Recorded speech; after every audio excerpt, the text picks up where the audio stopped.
Who knows the story of Romeo and Juliet? Yeah. It's sort of celebrated as like the love story. And I hate Shakespeare. So I reimagined Romeo and Juliet. And what I actually did is that I took direct quotes from Act 2, Scene 2, which is the balcony scene. And what I've done is I've put those direct quotes up in this slide, and the bits that I've added or altered I've put in yellow, just to give you an idea of how I've reshaped this narrative. Having just argued with Mercutio and Benvolio about the possibility of being with Juliet, Romy sneaked into the courtyard of the Capulets. He jests at scars that never felt a wound. What would Mercutio know anyway? His parents are so accepting, and they have his boyfriend over for dinner all the time. Juliet enters onto the balcony of her room, and Romy is captivated by her style and swag. What soft, what light through yonder window breaks? It's Juliet, and damn, she looks fine. What foundation is she using? Must be Fenty, because she's got that beautiful brown skin that Chemist Warehouse doesn't stock for. Maybe we can exchange makeup, because I get really pale in the winter but crisp up in the summer, and who can afford 2 different foundations? That's the beauty of a queer relationship, double the wardrobe. Juliet leant against the balcony, staring into the night sky, a look of anguish across her face. God, my feet are killing me. What kind of cycle invented high heels? Why do girls have to wear clothes that literally hurt? Romy was elated by the sound of Juliet's voice. She speaks. Oh, but speak again, bright angel. Girl, I love a woman that speaks her mind. Resting her cheek into her palm and staring wonderingly at the stars, Juliet pondered, Oh, Romy, Romy, wherefore art thou, Romy? Mum says I can't have anything to do with you because our families are enemies, but I'm pretty sure she's just using that as an excuse to cover up the fact that she's a massive homophobe and doesn't want to admit it. Romy was elated that Juliet had remembered her from the party. Shall I hear more, or shall I speak at this? Juliet hadn't realised that Romy was standing below the balcony and continued to ponder out loud. "'Tis but thy gender that is my enemy. Thou art thyself. Not a pronoun. What's it mean to be gay anyway? Lesbian, gay, bisexual, trans, intersex, queer. I mean, I love the acronym RAINBOW, but titles are just titles. So what's with these categories? That which we call a rose by any other name, by any other word, would smell as sweet. So being with Romy shouldn't be such a big deal. Who cares whether I'm with a guy, a girl, non-binary, whatever? What genitals someone has in their pants is no one's business, and I can be with whoever I want." Romy was struck by Juliet's on-point politics and declared out loud, "I take thee at thy word."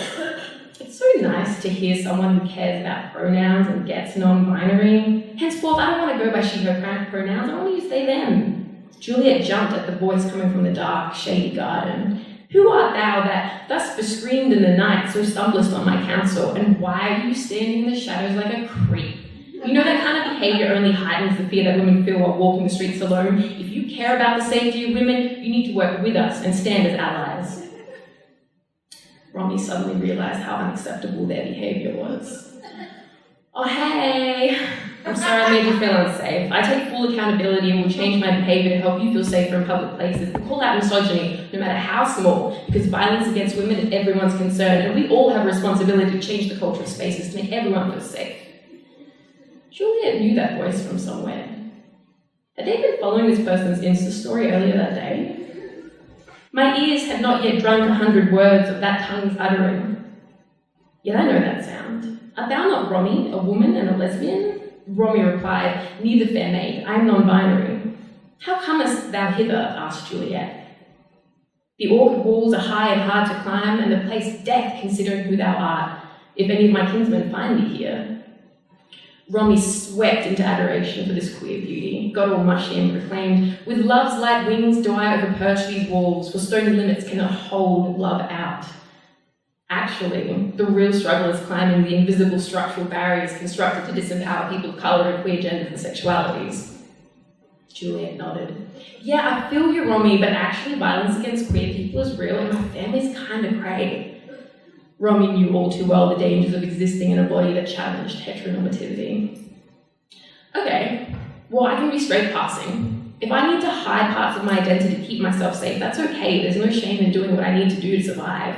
I'll construct a community around me who accepts me for who I am. Anyway, I heard you talking about me. Do you want to get a coffee sometime? Juliet cursed herself for not playing cool. We heard that. How embarrassing. Romy, swinging their arms to the sky, proclaimed, "Lady, by yonder blessed moon I vow that tips with silver over these fruit tree tops." Juliet held up her hand.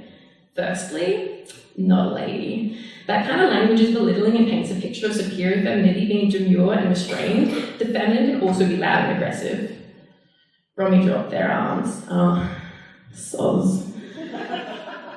Juliet continued, and secondly, "O swayed not by the moon, the inconsistent moon that monthly changes in her circle orb, lest thy love prove likewise variable." Romy scanned their mind for something to swear by that was as iconic as the moon. Okay. "I swear by RuPaul's Drag Race." Juliet crossed her arms. "Yeah, but what season? Because All Stars is unpredictable as hell and Shangela was robbed. Also, the gender politics of the early season is questionable." Romy bit their lip. "Okay. How about season 6? We all knew Bianca was going to win and adore Lana would have made. It was a good season." Juliet shrugged. "Yeah, okay, swear by season 6. Although it lacks the androgyny of late seasons and doesn't really challenge the constraints of gender." Romy resumed position, arms thrust upwards towards Juliet. "I swear by RuPaul's Drag Race season 6 that I'm really into you and I think we should move in with each other." Romy joked. Juliet suppressed a smile and said seriously, "Oh yeah, that sounds cute. Can we get a cab? Yeah, let's get 2 and a Subaru." There was a call from inside. "Juliet!" "Hey, I gotta go. Mum's calling me. Coming." "Juliet, come hither. We must remove the hair from thy legs and face to conform to society's restrictive interpretations of gender. And I am filled with fear that people may mistake you for a boy." Romy and Juliet rolled their eyes. "Well, Juliet, when will I see you again? Where do queer people go? Where do queer people meet?" Juliet shrugged. "We don't really have designated safe spaces because the government thinks that safe spaces and safe schools indoctrinates kids into being raging homosexuals, rather than realising that having a place to be safe is integral to our development as happy, healthy adults." Juliet's mum called again. "Juliet, I want to throw all your baggy clothes away. I tried to defy the trauma of my parents instilling in me that being a woman is about instilled in me about being a woman, but I still have the impulse to project those constraints on you. I subtly and sometimes aggressively bully you on your weight and gender presentation. Why can't you just wear a dress like other girls?"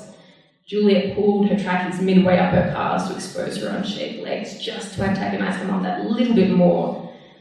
Romy whipped out their phone, accidentally opening every app except the one that they wanted. "What's your handle? I'll find you on Instagram." "Okay, so it's at smash the white supremacist patriarchy." Romy laughed. "Love it." Juliet picked a piece of broccoli stuck in her back tooth. "What o'clock tomorrow shall I send to thee?" "By the hour of 9, suggested Romy. Juliet nodded, tilted her head and smiled. "Okay, cute, bye, Romy. See when I'm looking at ya. Bye." Juliet waved. She spat back into her room. Romy sighed. "What a babe. Sleep dwell upon thine eyes, peace in thy breast. Would I were sleep and peace so sweet to rest. Hence will I to my friendly supportive peers. 'Tis no community like that of queers." Thank you.